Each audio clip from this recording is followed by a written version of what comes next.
Hola, mi nombre es Magali Medina Ábalos, del grupo 3 de la materia de Enfermería de la Mujer y el Recién Nacido, de Licenciatura de Enfermería No Escolarizada. El título de esta actividad es Caso Integrador, Proceso de Atención de Enfermería. El tema que yo les voy a hablar es sobre la hiperemesis gravídica, que esta es un síndrome que ocurre en la primera mitad del embarazo, afectando a las gestantes por náuseas y vómitos severos, provocando pérdida de peso de al menos un 5% del peso previo al embarazo, deshidratación, cetonuria y trastornos hidroelectrolíticos. Se define como la presencia de más de 3 vómitos por día, iniciados entre la semana 4 a 8 y continuando hasta la semana 14 y 16. Las causas se desconocen, pero existen varias teorías. La primera es hormonal, que es la secreción de la hormona gonadotropina coriónica humana. La segunda son psicológicas, el no querer estar embarazada. La tercera es motilidad gástrica, ya que la motilidad durante el embarazo disminuye. Y la última es el déficit de vitaminas. Los signos y síntomas que se presentan en este padecimiento son náuseas, vómitos, deshidratación, piel fría, lengua seca, ojos hundidos, taquicardia, hipotensión, orina concentrada, desnutrición, bajo peso, acidosis metabólica y presencia de sangre en vómitos.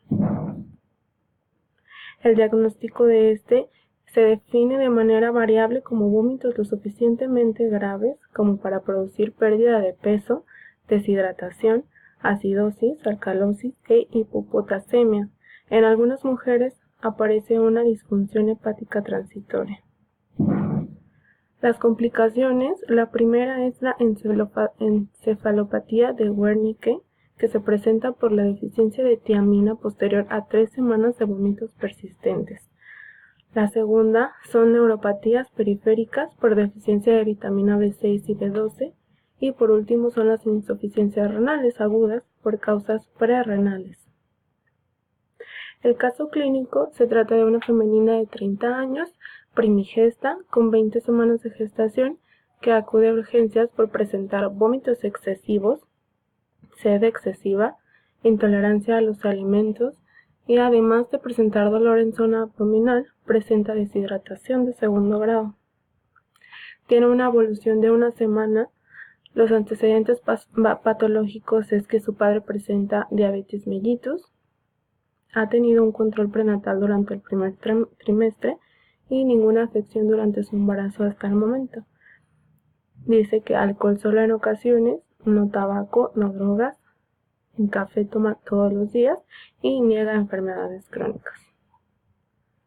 Los diagnósticos de la NANDA en este proceso enfermero que les voy a presentar, el primero es el dominio 4, actividad reposo, clase 2, actividad ejercicio. El diagnóstico es deterioro de la movilidad física relacionado con prescripción de restricción de movimientos. La NOC es estado de la comodidad, NIC, manejo ambiental confort y indicadores es el bienestar físico.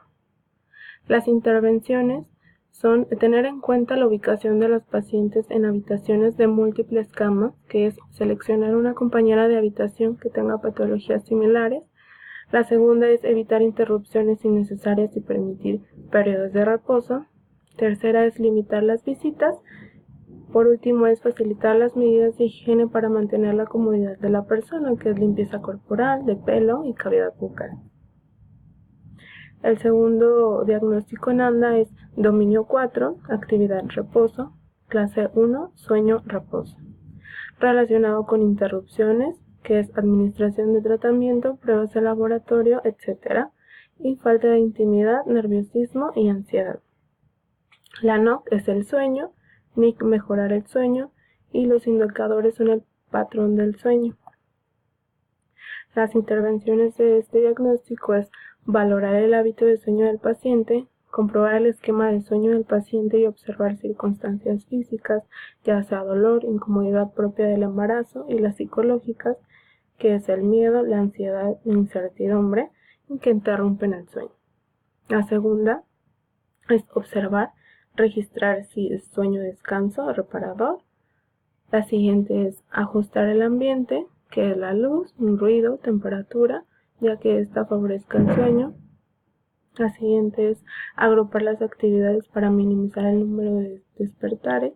La última es valorar sin necesidad eficacia de tratamiento. El siguiente diagnóstico de Nanda es el dominio 9, afrontamiento y tolerancia al estrés, clase 2, respuestas de afrontamiento, que es riesgo de ansiedad relacionado con cambio en estado de salud, cambio en estatus del rol.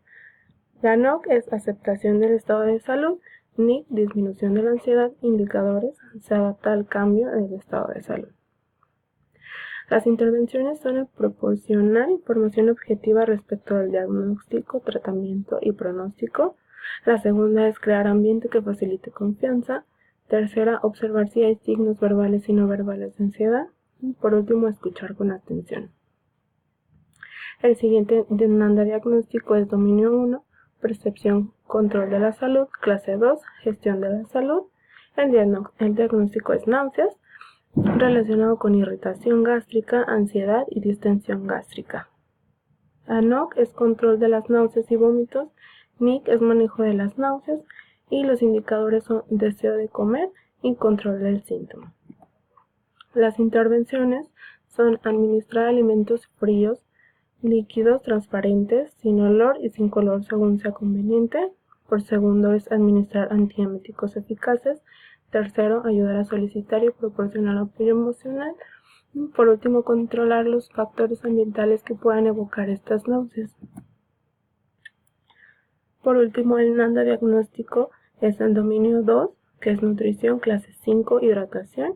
El diagnóstico es déficit de volumen de líquidos relacionado con pérdida activa de volumen de líquidos. NOC es manejo de líquidos. Segundo es equilibrio hídrico. Por último es hidratación. La NIC, manejo de líquidos. Y segundo, terapia intravenosa.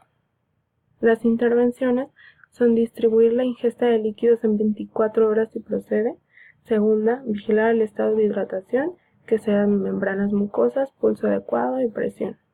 La tercera, sanguínea ortostática. Cuarta, realizar una técnica aséptica estricta. Quinta, realizar un registro preciso de entradas y salidas. Y por último, controlar ingesta de alimentos líquidos y calcular la ingesta calórica diaria según corresponda. La conclusión de este tema es que la hiperemesis gravídica puede tener consecuencias graves sobre el estado nutricional de la madre que colateralmente ponen en riesgo la vida del feto. El objetivo es aliviar los síntomas asociados y garantizar la administración continua de nutrientes hasta que el paciente sea capaz de restaurar la ingesta oral adecuada por él mismo. Las intervenciones de enfermería y hacer un proceso enfermero adecuado de acuerdo a este padecimiento nos ayuda a prevenir las complicaciones y en estados más graves prevenir una muerte materno-fetal.